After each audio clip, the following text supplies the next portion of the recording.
dipanggil itu kan sebenarnya nggak terlalu kedengeran kan nggak denger sama sekali di atas tuh sampai denger Tinder gitu.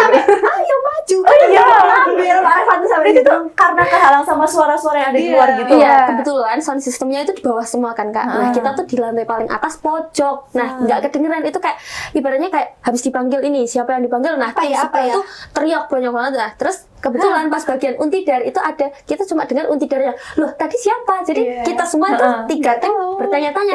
Loh itu siapa? Nggak tahu. Ya udah nunggu dipanggil aja. Jadi grup itu tetap ngalir gitu loh. Silakan ini turun ya, ini turun. Jadi kayak Berarti kalian teriaknya ini loading dulu ya? Iya.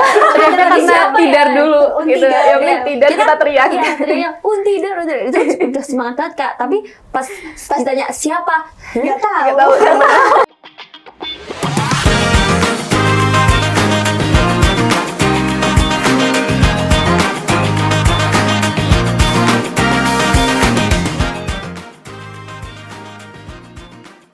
Halo Sobat Untidar, jumpa lagi di podcast Sareng Ngobrol Santai bareng Untidar. Bersama saya, Nur Sabrina, hadir menemani Sobat Untidar selama kurang lebih 20 menit ke depan. Kali ini kita bakal ngobrol santai tentang Abdidaya 2025 yang kemarin telah diselenggarakan di Universitas Muhammadiyah Malang. Dan kerennya, tim PPK Ormawa dari Untidar berhasil menyabet 7 kategori juara di Abdidaya 2025. Wah, banyak banget ya kedengerannya. Penasaran apa saja kategorinya dan siapa saja pemenangnya? Langsung saja tanpa berlama-lama kita sambut pemenang dari tim PPK Ormawa Untidar. Silakan. Halo. Mbak siapa? Mbak Diswa? Iya. Mbak Lucy, halo. Mbak Umi. Ya silakan duduk dulu. terima kasih Oke, anggap saja seperti rumah sendiri ya. Rumah kita bersama. Oke, keren banget ya, ini berhasil menyabet 7 kategori kejuaraan di Abdidaya 2025.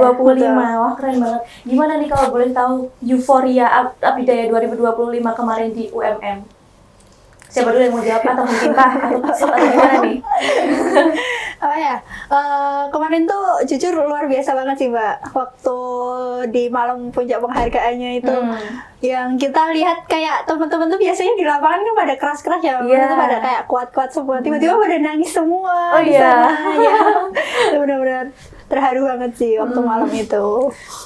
Kalau menurut saya sendiri, euforia Abdidaya kemarin itu sangat menyenangkan, seru juga.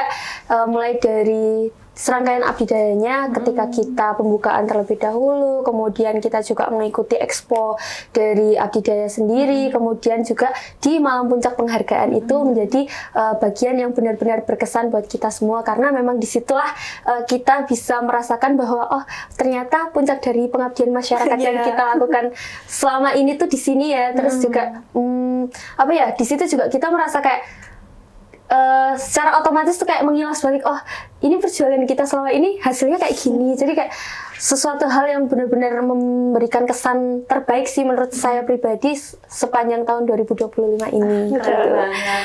Kalau Mbak Risma gimana? Kurang lebih sama sih Kak, karena kayak dari awal di sana tuh kan kita lihat dari kampus-kampus lain, karena secara ini kan tiketnya nasional ya Mbak, jadi kayak kita lihat yang dari kampus UGM, ITB, UI, itu kayak wah banget, akhirnya kita bisa satu event sama mereka, terus dari kita tuh semua kayak berlomba-lomba kayak yang paling wah gitu loh. Jadi bener-bener kerasa menegangkannya, senengnya, harunya itu kayak campur aduk satu momen itu. Berarti seneng dan terharu ya pastinya, euforianya kemarin gitu, dan produk juga ya pastinya. Jujur iya. Terus kalian jalan-jalan nggak di sana? Udah sampai malam gitu? Jalan-jalan, kalau saya jalan-jalan. Kebetulan, iya, kalian nggak jalan-jalan? Jalan-jalan malamnya. Iya, kamu nggak jalan-jalan?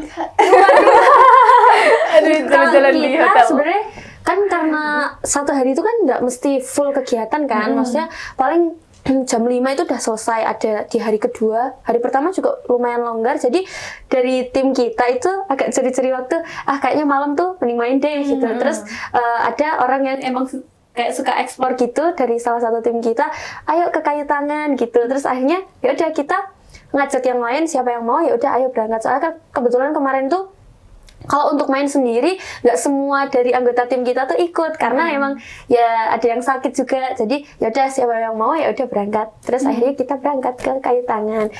Gitu. Terus sempet jalan-jalan juga muterin UMM itu. Kenapa tuh? Besar banget, gede banget. Gede banget. Saya bertiga sama teman saya malam-malam setelah malam penganugerahan kita jalan mulai dari gor apa tuh? Dom. Iya. Dom UMM itu keluar kita lewat kampus utama. Nah, terus kita lewat jalan besar. Kalau misalkan kita naik bis itu 15 menit sampai hotel. Nah, itu jadi 30 menit jalan kaki. Pagi buta jam 1 baru sampai hotel. Wow, terus Nah, kamu download Strava nggak tuh? itu tuh 10.000 langkah. Oh, wow, kok bisa tahu? Soalnya di HP saya ada Oh, aplikasinya. beneran berarti. Beneran. Ya seperti lah. Berarti sembari olahraga gitu ya. Itu jalan-jalan beneran sih, Kak. Emang kalau yang nggak beneran gimana? Kalau kalian? Kalau dari Himeba itu kalau malam pertama itu waktu di sana itu kita masih yang di hotel aja. Yang hari kedua itu di sana itu kita ke TW Cafe. Nah, itu kan lewat di FYP TikTok kami. Iya. Nah, ternyata di TW Cafe itu apa ya, tempat nongkinya mahasiswa Malang gitu loh. Ya Tempat udah. hits ya berarti. Kita ke sana. Waktu ke sana itu kita jalan kaki. Soalnya itu kalau di Maps tuh cuma kayak sekitar 15 menit. Oh ya udahlah jalan kaki gitu. Ternyata beneran 15 menit. Iya, Atau lebih? tapi ada intinya. Waktu kita jalan tuh udah mau deket TW Cafe, ternyata tuh kita melewati kuburan. Wah, terus gimana? Jam 10 malam. Terus aman. Tuh bener-bener kuburan. Saya tuh awalnya nggak sadar ya. Teman saya kan tiba-tiba ngerangkul gitu. Random banget ya. Ayo cepet jalannya cepet. Apa sih gitu kan. Kuburan. Kita lari semua itu yang di situ. Terus pulangnya itu dijemput sama yang cowok-cowok. Oh, berarti nggak ikut yang cowok-cowok? Yang cowok-cowok ikut tapi nyusul. Oh, nyusul. Iya. Terus yang hari ketiga pagi sebelum malam penganugerahan itu, pagi itu ada yang lari. Jadi Lari. bangun pagi jam 5 terus lari. Oh, jadi pelari culture memang. Pelari culture. Emang ada lapangan buat larinya Oh, juga iya. sih. Kebetulan depan hotel itu Betul. ada lapangan buat lari. Jadi dari teman kita ya ada yang Pada melarang lari. pagi-pagi. Soalnya itu mereka pada wishlistnya pokoknya pulang Abdidaya harus sumbing, harus merbabu. Mereka pada gitu. Kayak ya udahlah sana lah kalau mau pada lari gitu kan. Berarti produktif gitu ya? Iya. Kalau manis lo gimana? Kalau dari timku tuh nggak ada jalan-jalan sih Kak. Aduh, kebetulan. kenapa tuh? Ya, karena kita orangnya kayaknya lebih mageran gitu kan. Mager, iya. Jadi iya, tapi iya, kita iya. ini ada kumpul bareng gitu kan. Oh, di talk. Iya, kita kan secara itu kan udah kayak puncaknya dari kegiatan kita selama ini. Kita kayak apa ya Mbak? Kita bicarain yang dulu-dulu, yang masih ganjel, terus masa lalu gitu iya, ya. kita juga Nostalgia. bener. Nah, terus kita juga kayak besok ke depannya gimana kita besok masa depan juga. Iya, kita langsung kayak itu sedih banget. Gak besok habis ini mau Masa kemana gitu.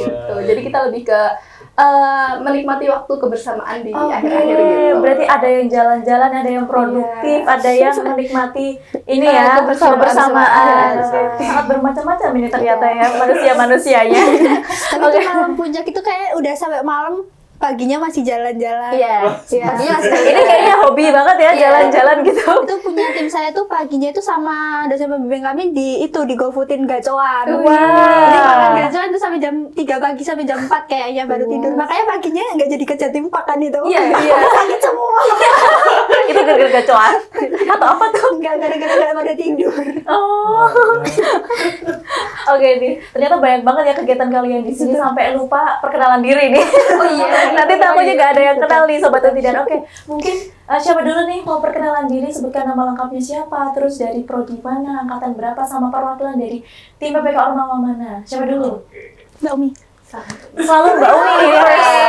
Hai teman-teman semuanya, perkenalkan saya Umi Nur Faiza dari Prodi Pendidikan Bahasa dan Sastra Indonesia angkatan 2023. Nah, di sini saya dari tim PPK Ormawa Hima Prodi PPSI dengan judul subproposal optimalisasi rumah sampah digital sebagai upaya keberlanjutan ekologi melalui recycling, edukasi sampah inovatif dan kreatif di Desa Sidoarjo. Oke, sangat panjang. Yes. Lanjut. Baik, halo Sobat Untidan, perkenalkan nama aku Luciana Rindaryani. Aku dari Prodi Ekonomi Pembangunan angkatan 2023. dari tim PPK Ormawa Himepa FE Untidar. Nah, untuk timku sendiri di tahun ini tuh ngambil tema Desa Wirausaha dengan judul proposalnya itu optimalisasi komoditas kopi Desa Balesari melalui pendekatan agroindustri dan juga smart society untuk meningkatkan profitabilitas guna menuju desa wirausaha berkelanjutan. Oke, ini lebih panjang ya ternyata. Oke, lanjut. Oke, halo Sobat Untidar, saya Nisatul Aziza dari Prodi Pendidikan Biologi Angkatan 2023. Saya perwakilan dari tim PPK Ormawa Hiba PBIO Untidar. Judul proposal yang kami ambil itu mengenai smart farming, yaitu SIPAMA, sistem pengendali hama berbasis gelombang ultrasonik dan energi surya terbarukan untuk meningkatkan kesejahteraan dan pertanian berkelanjutan di Desa Karangkajen. Oke, luar biasa semua ya, dan panjang-panjang semua yang nggak ada yang pendek ini. Berarti dari Hima PBSI, Himepa sama PBIO. Oke, kalau dari masing-masing tim kalian itu ada berapa anggotanya? 15. 15 semua berarti. Terus kalau untuk pembagian tugasnya sendiri gimana? Kalian ini sebagai apa? Kebetulan sebagai apa saja ya, kita masuk ke Apa aja semuanya. Ini yang serius, jangan meredah gitu, Sebagai Ketua tim. penggenap ketua tim. Ketua tim, oke, monitor ketua gitu Iya. ya. Wah, ngeri banget. Kalau yang lain pembagian tugasnya gimana sih? Kayak ada apa aja di tim kalian itu? Oke, kalau Coba dulu, Aku mulai dulu Oke, ya. mantap. Jadi kalau di pembagian aku tuh pertama tetap ada struktur formalnya kayak sekretaris, ada bendahara, ada CMM. Kemudian kami kan juga ada anggota dari luar prodi, Kak. Oh. Nah, itu kami ikutkan sebagai PJ utama dari proker-proker kami. Gitu, karena kebetulan kami kan ada 4 program. Nah, itu kebetulan juga berhubungan dari prodi lain karena kami bikin alat. Jadi itu ada SIPAMA, PJ-nya dari Teknik Elektro, kemudian SIPADI dari Teknik Mesin, kemudian ada Pupuk Kibo itu PJ-nya dari Peternakan, kemudian juga ada Web itu juga dari Elektro. Oh gitu, berarti boleh ya dari luar prodi gitu? Iya, itu termasuk salah satu persyaratan gitu, Kak. Harus ada beda prodi ataupun beda angkatan. Gitu, oke, menarik. Terus kalau Mbak Lucy gimana? kalau dari tim PPK Ormawa Himepa itu kami ada tim internal yang pertama itu isinya itu ada bendahara sama sekretaris, terus ada tim event planner itu yang mengatur jalannya acara kayak bikin kayak timeline, terus nanti kalau ada sosialisasi kegiatan dan lain sebagainya, terus ada tim logistik karena kami desa wirausaha dan kami harus buat produk yang begitu lumayan banyak, itu ada tim logistik kami yang menyediakan ke seluruh kebutuhan, terus ada tim pemasaran itu yang memasarkan produk-produk kami, sama yang terakhir itu ada Huminfo, Humas Informasi sama Media. Oke, gitu. Kalau Mbak Umi? Oke, kalau dari PPK PBSI sendiri itu lebih ke sama kayak teman-teman, ada sekretaris, bendahara, terus juga di sisi lain dari kami sendiri itu udah ada pembagian PJ programnya. Jadi kan kita ada PJ kelas Rumat Rakit, Gria Rumat, sama Gria Rakit. Kemudian juga ada PJ luaran kegiatan, media publikasi, sama ada humas. Nah, dari semoga nggak ada yang kelewat ya, maaf teman-teman. Waduh, Titi sakit hati nih. Nah, jadi kalau untuk programnya sendiri kan dari kita udah dari awal itu merancang kayak ada kelas itu fokusnya nanti di edukasi, nanti juga di Gria itu lebih ke praktiknya. Jadi PJ antara yang bagian mengedukasi sama yang bagian praktik itu memang sengaja dibedakan biar nanti fokusnya juga lebih intens seperti itu. Nah, jadi kalau misalkan untuk di kelas sendiri itu ada jadi satu sosialisasi tentang pengelolaan sampah organik anorganik. Nah, untuk Gria Rumat sendiri itu lebih fokus ke praktik pengelolaan sampah organik, sedangkan Gria Rakit itu fokus pengelolaan sampah anorganik kayak gitu. Jadi terus untuk luaran kegiatan itu emang ada PJ-nya sendiri karena biar nanti luaran-luaran semua yang diharapkan dan yang ditetapkan dari Belma itu tercapai semua. Jadi nanti ada tim yang berfokus di situ. Nah, di situ juga dibantu sama tim volunteer seperti itu. Nah, kebetulan dari kami itu ada kurang lebih total tim volunteer Monef ada 21 orang. Seperti itu. 21 orang. Ya. Keren banget. Berarti bervariasi juga ya di pembagian tugasnya. Betul. Oke, sebelumnya aku juga mau mengucapkan selamat dan sukses ya kepada kalian dan tim PPK Ormawa dari Himepa, Hima PBIO dan Hima PBSI yang udah berhasil menyabet 17 kategori kejuaraan. 17. Sorry, banyak ya. Sorry. 7 kategori kategori kejuaraan di Abdi Daya 2025 dan semoga tentunya bermanfaat dan menginspirasi kita semua khususnya bagi sobat Untidar ya. Semoga mereka juga besok bisa kayak kalian ini. Terus saat tahu nih menang 7 kategori, siapa yang paling teriak duluan? Semuanya sih. Semua sih. Jadi kalau misalkan ada dipanggil, itu kan sebenarnya nggak terlalu Iya. kedengeran kan Iya. saking Serius ramainya. nggak denger sama sekali di atas tuh Kan sampai cuma denger Pak tidar Evan tuh gitu. sampai ayo maju. iya. Ambil Pak Evan tuh sampai Itu gitu. karena kehalang sama suara-suara yang ada di Iya. luar gitu. Iya, kebetulan sound systemnya itu di bawah semua kan Kak. Nah, kita tuh di lantai paling atas pojok. Nah, nggak kedengeran itu kayak ibaratnya kayak habis dipanggil ini, siapa yang dipanggil. Nah, Apa tim ya, apa sebelah ya? itu teriak banyak banget. Nah, terus kebetulan pas bagian Untidar itu ada, kita cuma dengar Untidarnya. Loh, tadi siapa? Jadi kita semua tuh 3 tim bertanya-tanya. Loh, itu siapa? Nggak tahu. Ya udah nunggu dipanggil aja. Jadi grup itu tetap ngalir gitu loh. Oh, iya. Silakan ini turun ya, ini turun. Jadi kayak oh Oh, berarti kalian teriaknya ini loading dulu ya? Iya. Teriaknya karena tidar dulu gitu. Untidar, Yang penting iya. tidar kita teriak. Iya, teriaknya Untidar, Untidar. Itu udah semangat banget Kak. Tapi pas ditanya siapa, Nggak tahu. Nggak tahu. nunggu info dulu, nunggu info. Yang penting teriak dulu ya. Yang penting Untidar. Iya bener sih. Terus kalau kalian ini dari tim mitra desa kalian mana aja nih?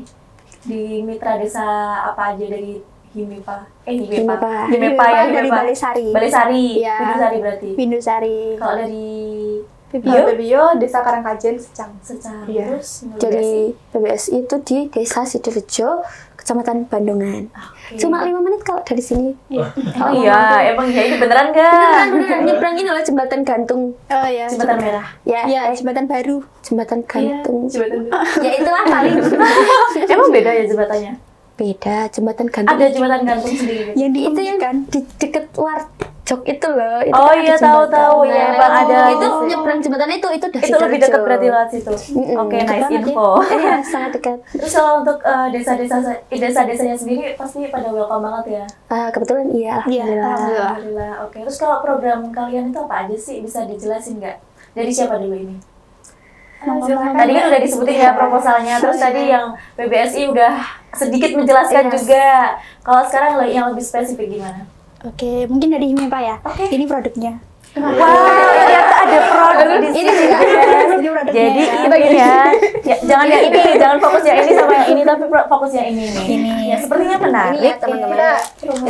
Ya bantu promosi ya ini. Ini kopi.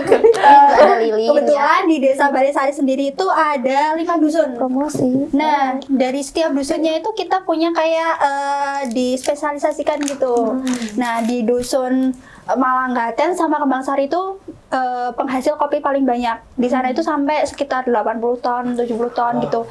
Soalnya kalau di di dusun Malanggaten sendiri itu kan ada Gunung Cianti. Iya. Kebetulan sekarang lagi hype lagi nih. Iya, kemarin benar. Untidar habis ini nih ngonten Gunung Giyanti. Nah, ini tuh kopinya asli. Dari Gunung Giyanti itu dari pos 1 sampai pos 3 itu isinya kopi. Full kopi semua dan ini kopinya. Nah, kalau di desa itu kopinya biasanya cuma kopi bubuk aja. Terus kami diversifikasikan jadi 3 pack. Jadi kalau anak muda sekarang kan mau naik gunung nih. Iya. Kalau pakai 1 pouch gitu kan kebanyakan. Kalau ditaruh di di plastik itu kan nanti tumpah-tumpah. Makanya kita pakai 3 pack. Jadi nanti di atas gunung tuh tinggal seduh aja gitu. Wow, bagi pecinta kopi sangat menyenangkan Betul. ya. Itu yang pertama itu di dusun 1. Terus nanti ada di dusun 2 itu ada di dusun Mojo itu pengharum ruangan. Pengharum ruangan itu kita pakai kopi ini. Kopi yang masih green yang Masih ini ya. baru di roasting itu nanti kita kasih apa ya? Kayak kasih Apa? kita kasih resep-resepnya lah. Resep Resep-resepnya. rahasia, tapi disebutin ya, ya. Terus ini ada pengharum mobil. Ini dari dusun Jambean. Nah, mohon maaf kalau salah. Itu pengharum mobil ya itu. Gak ada pengharum motor berarti gak ada. Nggak ada. Ini kalau belum punya mobil beli dulu aja nggak apa-apa. Oke, semoga besok bisa beli mobil. Terus ini ada lilin aromaterapi. Ini dari dusun Kembangsari. Kebetulan Kembangsari itu di sana tuh ada pabrik. Terus limbah minyaknya itu kan nggak kepake, ada pabrik Grubi sama ada pabrik keripik. Nah, itu limbahnya itu kami olah jadi lilin aromaterapi beraroma kopi. Itu. Terus yang terakhir itu ada di Salaan. Dusun Salaan itu pengharum sepatu sama helm. Karena lagi musim hujan nih. Nah, kalau males nyuci sepatu, helmnya males dijemur gitu, pakai ini aja. Nanti bisa nanti wanginya wangi kopi gitu. Jadi setiap dusun tuh kami kan tadi ada tim event planner. Nah, event planner tuh membagi ke seluruh anggota tim. Jadi 15 orang tuh kita bagi dalam 5 tim. Satu dusun tuh ada 3 orang. Nanti setiap orang tuh bertugas untuk ke dusunnya masing-masing mengelola ini. Jadi setiap anak tuh nanti ada di pemasarannya ada, dari logistiknya ada, dari pembuatan PJ Real produknya juga ada gitu. Jadi nanti dari teman-teman tuh juga nggak cuma bikin tapi juga berjualan gitu. Karena kami desa wirausaha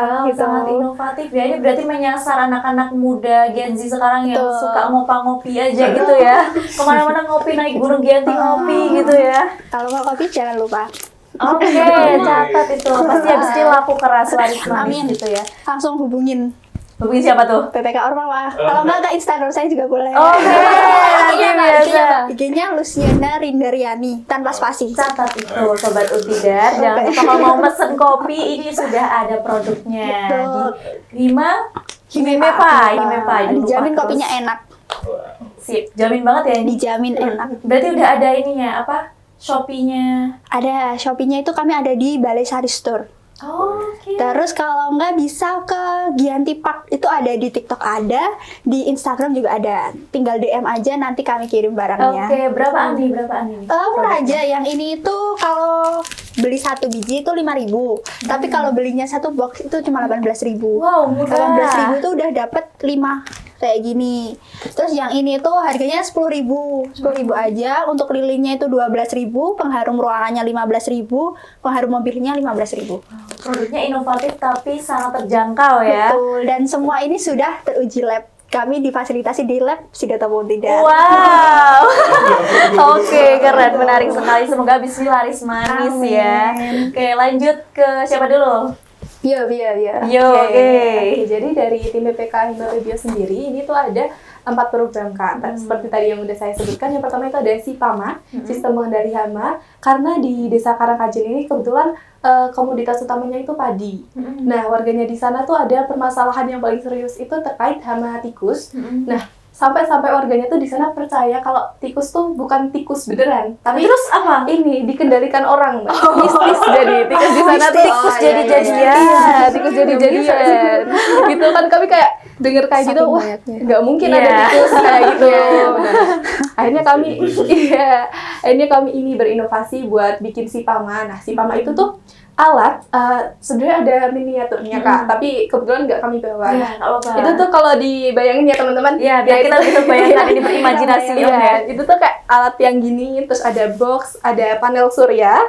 Nah, itu karena itu nggak pakai listrik yang dari PLN gitu, nggak, karena udah pakai panel surya gitu. Mungkin bisa nanti gambarnya ditampilin di sini. Oh iya, Di sini ya. Entar gimana ini nanti ditampilin ke editor kita. Nah, itu terus itu menggunakan gelombang ultrasonik karena kan kami collab kan Kak, ada dari elektro, ada dari Pebio juga. Nah, kami collab dari ilmu yang udah kita dapat. Kalau tikus itu ternyata keganggu di frekuensi gelombang ultrasonik 30 ke atas. Gitu. Jadi alat itu tuh nantinya akan memancarkan gelombang ultrasonik yang ganggu tikus. Jadi tikusnya akan menjauh dari area yang terkena gelombang ultrasonik itu. Gitu. Nah, kebetulan di alat itu tuh ada sensor buat kelembapan tanah, kelembapan suhu, terus itu apa namanya? Data sensor itu tuh nyambung ke web swadaya panen, web yang kita rancang juga dari Oh, berarti ngerancang web juga. Iya. Wah, keren banget. Gitu. Nah, di web itu tuh sebenarnya fungsi utama webnya untuk mendata hasil panen. Nah, tapi berhubung nyambung juga sama ini si alatnya, jadi di web itu nanti datanya kayak hari ini jam sekian, suhunya segini, kelembapan tanahnya segini. Nah, kelebihan di web kami itu juga ada AI-nya. Iya, gitu. AI. Nah, nanti datanya itu bakal diproses di sana, diterjemahkan karena petani di Desa Karangkajen kan mayoritas udah sepuh gitu Iya. ya, sepuh gitu. Sepuh. Jadi kayak nggak bisa baca, ya mungkin bisa tapi Ya belum ini ya. ya Tidak secanggih kita gitu. Iya, gitu.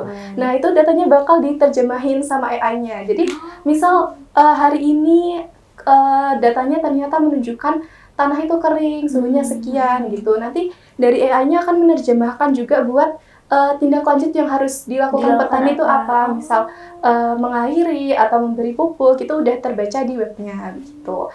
Nah itu tadi udah Sipama sama web Swadaya Panen.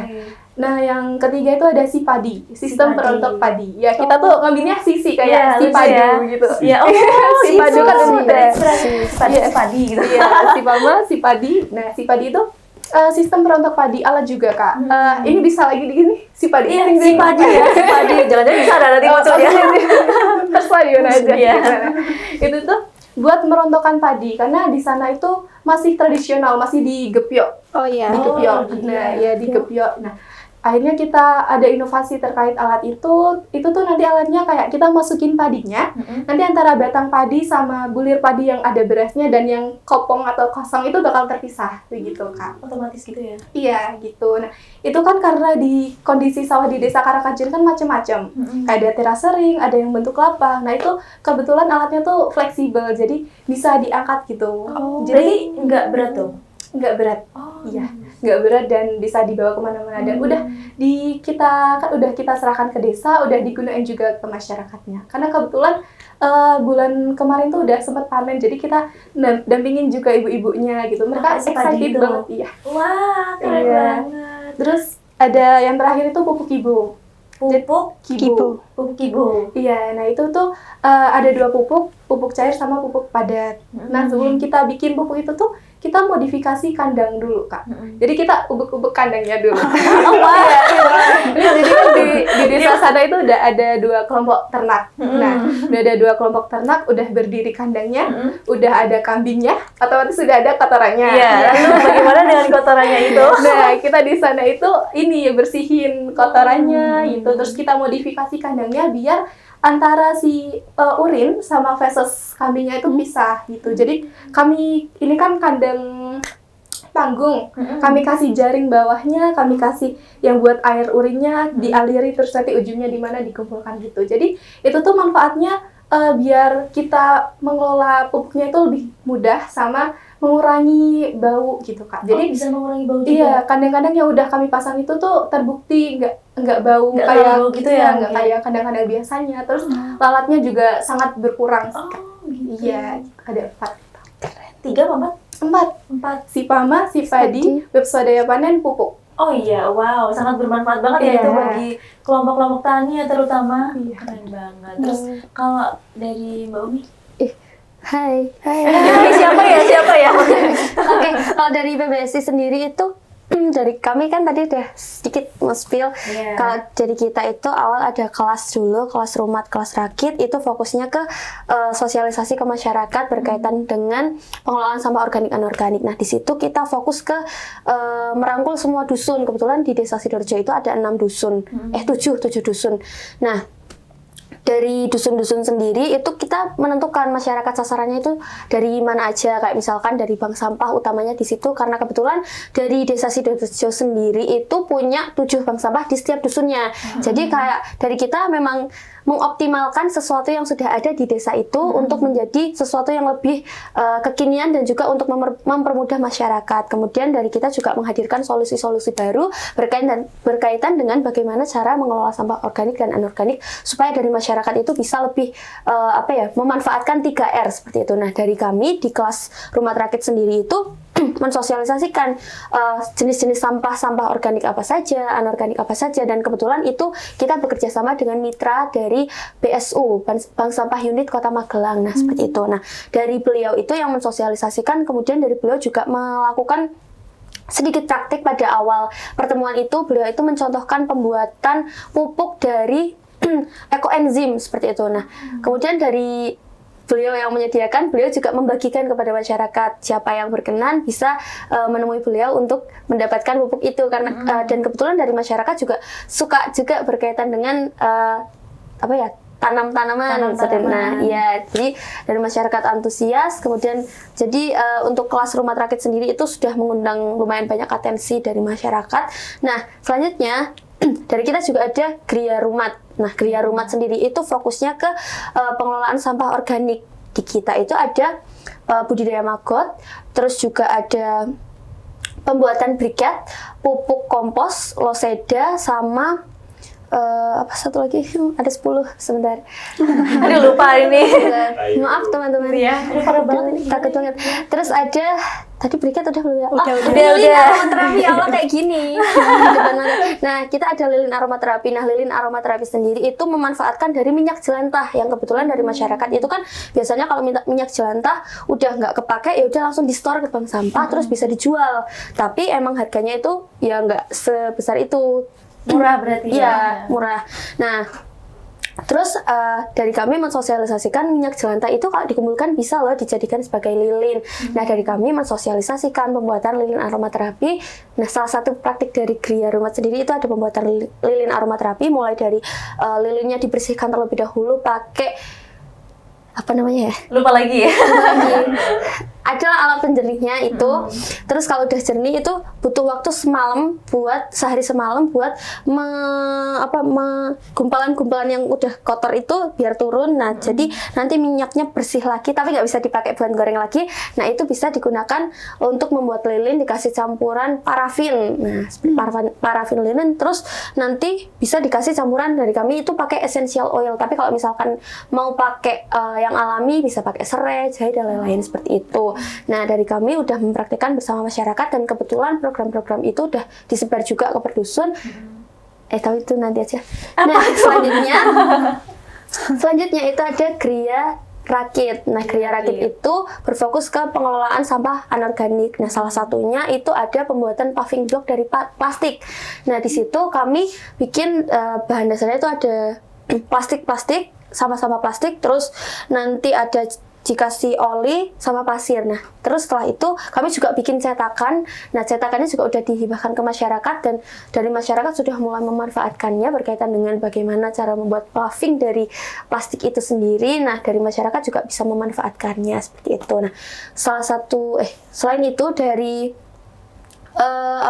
Gria Rakit sendiri itu ada pembuatan gantungan kunci, bando hias, bros, kemudian ada pembuatan ekobrik. Nah, ekobrik sebenarnya menjadi tantangan yang cukup besar karena sampah plastik kan memang banyak, tapi kalau misalkan semua dilarikan ke ekobrik itu agak susah karena memadatkannya itu benar-benar harus padat, dan kalau misalkan kurang padat kan agak kurang maksimal lah. Jadi dari kami memang ke ekobrik, tapi dari kami juga lebih berfokusnya ke bagaimana dari masyarakat bisa memanfaatkan selain ekobrik. Jadi bisa lewat paving block tadi, bisa dijadikan sebagai bros, gantungan kunci dan lain-lain. Nah, kebetulan kalau kemarin yang kami bawa di Abdidaya itu ada gantungan kunci dari tutup botol. Jadi tutup botolnya itu dilelehkan terlebih dahulu, terus dicetak, terus dijual deh. Dikasih itu gantungannya dikasih gantungannya. Oh, dari tutup botol bisa ya? Bisa. Kayak tutup botol kayak gini. Bisa. Ini disetrika. Pakai baking paper kalau nggak salah itu namanya. Nah, terus habis itu dilelehkan, disetrika lumayan lama sih, itu lumayan menyiksa juga. Oh wow. Sampai melepuh-melepuh tangan kita. Oh iya, ada yang sampai melepuh. Iya. Nah, karena saking panasnya sih sebenarnya. Terus kalau misalkan udah keras kan nggak bisa dibentuk kan, paling ya digunting. Cuma emang agak susah aja. Jadi ya itu sih tantangannya. Tapi ya, terus dari kami tadi kan udah ada kelas rumat, kelas rakit, Gria Rumat, Gria Rakit. Nah, yang terakhir itu ada website Resik. Nah, website Resik ini yang jadi program utamanya kita, di mana dari hadirnya website itu berguna untuk membantu masyarakat dalam pendataan sampah yang ada di Desa Sidoarjo. Nah, tadi kan saya sudah sebutkan bahwa di masing-masing dusun itu kan ada bank sampah. Nah, dari bank sampah di dusun itu, desa itu punya PPS atau pendamping pengelola sampah, yang mana nantinya dari PPS itu bertugas untuk melaporkan setoran sampah atau hasil sampah yang dihasilkan dari desa itu berapa per bulan atau tahunnya, seperti itu, per periodenya. Nah, nantinya dari situ dilaporkan ke DLH Kabupaten sehingga nanti akan diketahui dari desa itu menghasilkan berapa banyak sampah. Nah, di website kami sendiri itu kan kebetulan dari kami membuat PJ-PJ-nya juga, ada PJ website dan juga PJ galeri seperti itu. Nah, dari PJ website sendiri itu udah dibagi dan disesuaikan juga dengan pengurus-pengurus bank sampah yang ada di Desa Sidoarjo sendiri. Karena kebetulan dari bank sampah Desa Sidoarjo itu sudah ada pengurusnya, jadi kami mengembangkan saja, mengajarkan bagaimana caranya dari pengurus itu bisa update dalam pencatatan sampah itu ke sesuatu yang lebih mudah dan juga cepat, sehingga nantinya juga bisa diketahui secara transparan dari masyarakat yang memang sebelumnya belum mengetahui kayak kira-kira mereka itu menghasilkan sampah berapa kilo sih per bulan atau tahunnya. Nah, kebetulan kalau dari bank sampah di Desa Sidoarjo sendiri itu kan timbangannya per 3 minggu sekali. Nah, itu juga bisa sudah mulai manfaatkan websitenya seperti itu. Dari kami juga melakukan pendampingan bahkan sampai sekarang berkaitan dengan bagaimana masyarakat menggunakan website itu, karena memang menjadi tantangan yang cukup besar ketika sesuatu hal yang sudah menjadi kebiasaan dari masyarakat harus tiba-tiba beralih, kan nggak bisa, harus ada gitu ya, adaptasinya terlebih dahulu. Nah, dari kami juga mendampingi biar masyarakat lebih mudah untuk beradaptasi dengan sesuatu yang baru kami hadirkan seperti itu. Jadi sebenarnya kemarin pas kita PKP internal itu sempat ditanya, kalian kan judulnya optimalisasi, di sini kalian menghadirkan website, berarti sudah ada sesuatu yang ada dong, karena kalian mengoptimalkan sesuatu. Nah, terus dari kami menjawab, oh iya memang sudah ada berkaitan dengan digitalisasi di pencatatan sampahnya, tapi memang belum optimal karena yang digital itu hanya per 2 dusun, baru 2 dusun yang digital. Nah, yang lainnya itu masih manual. Jadi bagaimana dari kita hadir untuk menyamaratakan digitalisasi yang ada di Desa Sidoarjo seperti itu. Luar biasa, berarti berawal dari permasalahan sampah ya, berarti bisa jadi produk yang inovatif ya. Betul sampai sekali. Website Resik ya namanya? Ya, website Resik bisa di-kepen. Gimana websitenya? Website Resiknya di sini. Oke. Kasih. Oke, mungkin bisa diceritain gimana proses pengembangan program kalian nih dari awal sampai akhir yang akhirnya bisa sampai tampil di Abdidaya 2025 ini. Jadi siapa dulu? Oke, sekalian ya. Iya, sekalian. Menarik nafas, enggak dong. Aduh. Oke, kalau misalkan dari awal sendiri, dari kita itu melakukan survei terlebih dahulu kan. Kayak cari desa-desa terlebih dahulu, kita udah menemukan, Desa Sidoarjo itu punya potensi. Awalnya kita mau ambil desa wirausaha, tapi kayaknya karena desa wirausaha itu kan ada seleksi internal terlebih dahulu. Kayaknya banyak banget yang ambil desa wirausaha. Jadi kayak, tapi memang banyak banget. Nah, kamu desa wirausaha ya? Iya. Oke, lanjut. Desa wirausaha. Jadi dari kami, wah kayaknya kita harus cari potensi lain di desa ini deh. Nah, kebetulan memang pas survei pertama itu dari dari pemerintah Desa Sidoarjo. Nah, kebetulan pas kita survei di situ tuh lagi ada rapat dari pemerintah dan kader-kadernya. Jadi kita bertanya secara langsung kira-kira di desa itu tuh punya potensi apa. Nah, pertama dari Pak Kades sendiri menjelaskan bahwa di Desa Sidoarjo itu punya potensi di kewirausahaan. Kayak misalkan makan makanan seperti geblek, kemudian ada anyaman itu loh, apa ya namanya? Ya itulah pokoknya. Iya. Saya lupa lagi. Yain aja. Nah, itu ada macam-macam potensinya, lebih ke kulinernya sih sebenarnya, kayak geblek, terus catering itu usaha-usaha ya seperti itu. Nah, tapi di sisi lain yang membuat kita tertarik itu ada ketika disampaikan bahwa per dusun itu punya bank sampah. Oh jadi karena awalnya kita masih berfokus ke desa wirausaha, terus ternyata setelah kita melakukan bimbingan ke dosen pendamping itu dikatakan, kalau bisa jangan desa wirausaha ya, karena itu kemungkinan banyak sekali yang ambil. Ya sudah, dari kami ditanya lagi, ini ada potensi lain nggak selain dari wirausaha di desa itu? Oh kebetulan ada Bu, itu tapi bank sampah, kebetulan di per dusunnya itu punya bank sampah, jadi kalau misalkan mau dikembangkan ke situ juga tidak apa-apa. Nah, ya sudah, akhirnya kita beralih lah, belok ke desa wirausaha, desa rumah sampah digital seperti itu. Nah, kebetulan tahun ini rumah sampah digital itu masuk ke topik bebas. Nah, selanjutnya itu kan tahap survei. Nah, kita masuk ke ketika diumumkan, alhamdulillah lolos. Alhamdulillah lolos. Nah, kita mulai melakukan sosialisasi. Tentunya sebelum sosialisasi kita koordinasi terlebih dahulu. Kira-kira apa saja yang nantinya perlu dilakukan oleh kami dan diadaptasikan dengan masyarakat seperti itu. Nah, kita melakukan konsultasi dengan Kades. Nah, di situ sosialisasi dilaksanakan. Sosialisasi itu kayak mengenalkan dulu kita programnya seperti apa, nantinya akan berjalan bagaimana, karena mau bagaimanapun kita melibatkan masyarakat yang kebetulan ya memiliki kesibukannya masing-masing. Nah, di situ setelah sosialisasi barulah kita menginformasikan bahwa akan ada pembukaan. Nah, dari pembukaan sendiri dari kita itu menghadirkan kebetulan dari kami itu berkolaborasi dengan kesenian daerah yang ada di situ. Nah, jadi dari pembukaan itu sudah cukup banyak mengundang atensi dari masyarakat, di mana dari pembukaan masyarakat itu udah tahu, oh ternyata ada program yang namanya PPK Ormawa di Desa Sidoarjo. Tapi sebenarnya dari awal-awal itu sudah sedikit ada kesalahan karena dari masyarakat itu lebih sering memanggil kita Mbak Mas KKN. Iya, gitu. Berarti semua. Pahamnya KKN ya, bukan PPK Ormawa. Nah, PPK Ormawa itu dikenal ketika kelas-kelas udah berjalan. Nah, jadi kita itu ya sebenarnya saya dari tadi udah jelasin ya. Nah, pembukaan, terus dari kita ada kelas rumah rakit, terus lanjut ke Gria Rumat, Gria Rakit. Nah, sebenarnya dari kami itu untuk memburu waktu juga karena kebetulan kita waktunya kan dibatasi.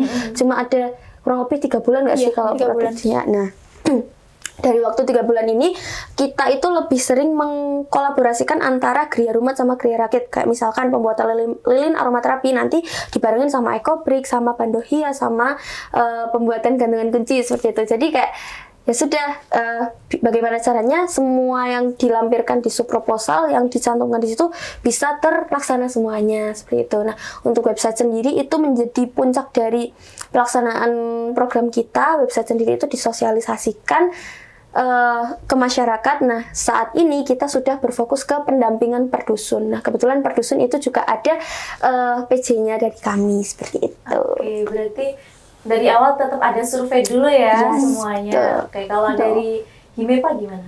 Oke, kalau dari Himewa tuh awalnya kami ada 3 dusun, 3 desa yang jadi opsi. Itu ada di Kajoran, Windusari, sama yang satunya itu di Grabak. Bahkan sampai kita survei itu kita didampingin sama Kaprodi kita. Kita sama Kaprodi sama Bu Emma itu didampingin yang di Grabak. Sebenarnya kita itu mau ngambil yang Grabak juga gitu, karena potensi kopinya kalau dari awal tuh emang kita maunya kopi gitu kan. Kita maunya kopi dari awal. Nah, itu kalau yang di Kajoran itu kita ke sana, tapi ternyata di sana tuh lebih banyak lemon. Ya, kalau lemon tuh kita kayak belum familiar gitu loh mau diolah apa. Kopinya itu ternyata di sana itu cuma sekitar 20% lah. Nah, terus dicarikan kan sama Kaprodi kita itu di Grabak. Itu 100% warga di sana itu punya kopi. Iya, memang kalau di gitu. Grabak. Terus opsi yang kedua itu ada di Desa Barisari. Nah, karena kebetulan di Himepa sendiri itu kan kami juga mengurusi himpunan juga. Kalau mau ngambil yang Grabak itu jauh banget, dan kalau harus bolak-balik kota Grabak itu kayak kita nggak mampu gitu loh. Ya udahlah, ambil yang Barisari aja karena kebetulan di Barisari itu kan jaraknya sekitar 15 menit lah. Nah, waktu kita sampai di sana pertama kali kita survei itu langsung kita bagi tim, itu survei di setiap dusunnya, permasalahannya itu kita gali setiap dusunnya itu ternyata permasalahannya beda-beda, ada yang mungkin penghasil kopinya banyak, ada yang penghasil kopinya sedikit gitu. Terus ternyata waktu kita sampai di sana itu ada juga namanya wisata alam Gunung Giyanti. Nah, pertama kali kami ke sana itu sekitar bulan Juni. Kalau nggak salah sebelum sebuah proposal seleksi awal yang tahap awal banget yang 20 besar itu yang di universitas itu Gunung Giyanti itu benar-benar kayak nggak ada pengunjungnya sama sekali, benar-benar kayak mati total. Terus gazebo itu pun rubuh karena tertimpa sama pohon gitu. Terus akhirnya di bulan kita lolos Belmawa itu kan bulan Juli ya. Bulan Juli itu kita lolos Belmawa, alhamdulillah kita ke sana memberikan kabar ke warga Desa Barisari, terus kita menjalankan programnya itu diawali dengan pembukaan sama sosialisasi. Ya awalnya sama kayak Mbak Umi tadi, kita dikenalnya lebih ke KKN. KKN Mbak Mas KKN gitu kan. Terus di sana itu juga kebetulan barengan sama KKN dari UNS. KKN juga Yang dari UNS itu mereka ngembangin pupuk dari limbah. Nah, kami juga akhirnya kita kolaborasi lagi lah di situ. Kan kita bikin ini produk-produk ini pasti ada sampahnya. Ada kayak dari kulit-kulit kopinya. Kita sama UNS itu kita kolaborasi di sana. Jadi ada pupuknya juga sebenarnya, tapi nggak saya bawa karena habis. Oh gitu, kolaborasi juga ya. Terus di bulan Agustus itu dari kami juga itu masih kolaborasi sama UNS, itu kita mendatangkan dinas dinas kayak perhutanan gitulah dari Provinsi Jawa Tengah. Itu di Gunung Giyanti. Nah, waktu itu di sana sekalian reshuffle BUMDes yang dulunya ketuanya itu perempuan, sekarang jadi Pak Edi. Oh, oke, Pak Edi. Pak Edi itu. Nah, semenjak ketuanya Pak Edi itu alhamdulillah banget omset dari Gunung Giyanti itu sangat melejit gitu ya. Nah, dari situ tuh yang awalnya kayak apa ya, wisata mati, sekarang setiap Sabtu Minggu tuh 700 pengunjung pasti ada, dan Penuh omsetnya gitu. tuh kemarin kita ngobrol sama BUMDes tuh lumayan banget, hampir kayak 1 jutaan lebih gitu. Terus akhirnya kami kan sebenarnya ada 3 program utama kami, ada produk real, pemasaran, sama yang program unggulan kami itu ada namanya Galeri Kopi. Galeri Kopi itu ada di Giyanti. Kalau ingin melihat silahkan ke Gunung Giyanti. Oke, bisa banget. Itu ada di pos 1, di sana ada kayak kontainer box, itu dari PPK Ormawa kami, itu buat jualan. Nah, terus ada gazebo-nya itu sebagai ya galeri kopi lah. Ada apa ya? Kayak base camp gitu. Nah, nanti di sana bisa kayak ngopi, terus bisa setelah muncak capek di situ makan-makan dulu. Nah, dari situlah warga Balesari akhirnya, oh ternyata ini programnya dari Mas Mbak KKN gitu kan. Oh gitu. Gitu ya, sampai sekarang Mas Mbak KKN itu bisa apa ya, meningkatkan perekonomian, karena kan tujuan awal dari kita seperti subbab proposal kami kan meningkatkan profitabilitas. Iya, Nah, itu dari agroindustri sama smart society. Agroindustrinya ini kita bikin diversifikasi produk, terus smart society-nya itu kami di pemasaran, kayak ada di Shopee, TikTok, ada di Instagram juga seperti itu. Oke, baik, terima kasih. Keren banget sih penjelasannya, sangat rinci ya tentunya. Oke, dari tadi kayaknya kameramen kita udah ngode nih, tinggal 10 menit ya maksimal. Kita udah nggak kerasa nih ya, udah 20 menit berlalu. Mungkin langsung aja dijelaskan secara singkat nih gimana? Oke, kalau dari Himapebio tuh pertama juga sama kayak teman-teman, ada survei, kemudian pertama tuh sebenarnya ya Kak, kami tuh milihnya desa tahan pangan. Nah gitu, jadi kita cari desanya tuh kita mencar semua anggota, aku kasih patokan desanya tuh yang ada potensi ubi, jagung, padi gitu. Jadi kita lewat nyusuri Magelang, kita keliling-keliling Magelang. Explore Magelang gitu ya? Iya, kita explore Magelang gitu. Nah terus akhirnya nemu tuh di Karangkajian, kayak ada temanku emang pulang tuh bolak-balik lewat situ. Nah, itu kayak ya ada loh nis, ini di desa ini ada jagungnya, ada padinya, ada ketelanya gitu. Jadi kayak akhirnya kita survei ke sana, dan alhamdulillah di sana tuh welcome banget Kak.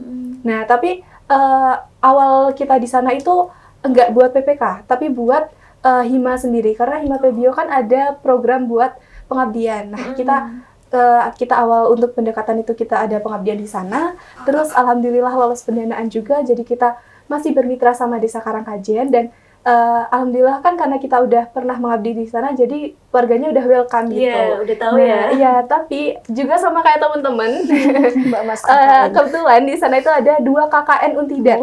Iya, jadi kita berdua KKN semua ya jadinya. Iya, jadi ada 3 kelompok yang di Desa Karangkajian gitu. Nah, kita komunikasi lah sama yang KKN, kita collab, dan tapi kita nggak se-collab yang Mbak ini, jadi kita kayak cuma tahu prokernya masing-masing, dan alhamdulillah tidak bersinggungan, tapi kalau bisa membantu ya membantu gitu. Terus kita awali pertama ya pembukaan, sosialisasi terkait program kita, kemudian kita udah mulai, pertama tuh kita yang ini modifikasi kandang dulu, modifikasi kandang, kemudian yang alat-alat itu karena kita tidak memungkinkan mengajak keluarga untuk proses pembuatan alat. Nah, itu kita rancang sendiri, kita rakit bersama volunteer juga. Nah, kemudian tapi di sela-sela itu tuh kita juga ada sosialisasi, edukasi terkait alatnya, terkait besok keberlanjutannya bagaimana, pengelolaan alatnya, terus perawatan begitu Kak. Nah, selain itu kami tuh kan kebetulan 1 bulan tinggal di desa. Nah, jadi kami kan niat awalnya biar kita tuh bisa apa ya Kak, bisa melebur bersama masyarakat, guyup gitu bisa ya. mendapatkan hati mereka, biar mereka juga welcome ke kita, ikut bantu kita selama berkegiatan di sana. Nah, alhamdulillahnya tuh kita malah diajak dalam setiap momen kegiatan di desa. Jadi memudahkan kita kalau mau sosialisasi terkait ini proker-proker kita tuh Sekalian gitu iya, ya. sekalian ada acara PPK kita masuk, ada acara pemuda kita masuk gitu, pengajian kita masuk, Pengajian juga. 17 Agustus kita masuk gitu, kayak kita benar-benar di sana tuh masuk ke warganya, ke aktivitas warganya. Jadi alhamdulillah warga di sana tuh udah tahu apa yang kita jalankan begitu. Oke, berarti emang dari masing-masing milih desa sendiri gitu ya? Iya. Oke nih. Sekarang boleh dong kasih tips and trick biar bisa lolos Abdi Daya 2020. Kapan lagi ya? 2026. Lanjut. 2026, Benar. oke. Biar kalian tuh gimana tips and triknya? Doa dari ibu. Oke, lanjut. Singkat, jelas, tapi memang benar. Telaten. Telaten, Iya, betul. oke, lanjut. Mungkin kerjasamanya sih Kak, komunikasi. Oke, berarti kerjasama, telaten, dan yang paling penting doa dari ibu. Restu orang tua. Ya, Itu restu penting. orang tua. Sangat penting, oke. 15 orang tua kita. Di sini timku tuh setiap mau PKP, mau ada visitasi, wawancara dan lain sebagainya, itu pasti mereka langsung pamit pulang. Biasanya H-3, H-4, 5 lah. Mereka pamit benar pulang. tuh. Aku pulang dulu ya, walaupun dia rumahnya Klaten, rumahnya Wonosobo, rumahnya Purworejo. Aku pulang dulu. Mau ngapain? Mau minta doa ibuku. Benar. Pasti kayak gitu timku tuh. Keren banget, oke. Terus harapan kalian program ini ke depannya itu akan seperti apa? Terus berlanjut sih Kak, sampai kapanpun itu terus berlanjut, bahkan lebih maju daripada yang sudah kita lakukan saat ini, seperti itu. Tuh. Mungkin istilahnya kayak kita tuh pemantik aja gitu di desanya. Jadi walaupun sudah tidak ada kami lagi di desa itu harus tetap berjalan gitu. Iya, kurang lebih sama sih Kak. Semoga program yang telah kita adakan di desa itu tetap berlanjut secara mandiri oleh warganya. Amin. Berarti kita semua memang berharap terus keberlanjutannya ke depan ya, agar benar program sekali. ini juga semakin bermanfaat dan semakin berkembang untuk ke depannya. Betul. Oke, keren banget ya untuk podcast kita kali ini, dan terima kasih banyak sudah bersedia hadir di Sama-sama. podcast kita kali ini dan sharing-sharing seputar Abdi Daya 2025. Semoga bermanfaat dan menginspirasi untuk Sobat Untidar yang ada di rumah. Oke, nggak terasa juga ya teman-teman, sekarang udah lebih dari 20 menit berlalu dan saatnya kita untuk mengakhiri podcast ini. Oke, itulah podcast kita pada kali ini. Saya Aknar Sabrina dan segenap tim Untidar TV pamit undur diri. Sampai bertemu di podcast sarang berikutnya. Sampai jumpa.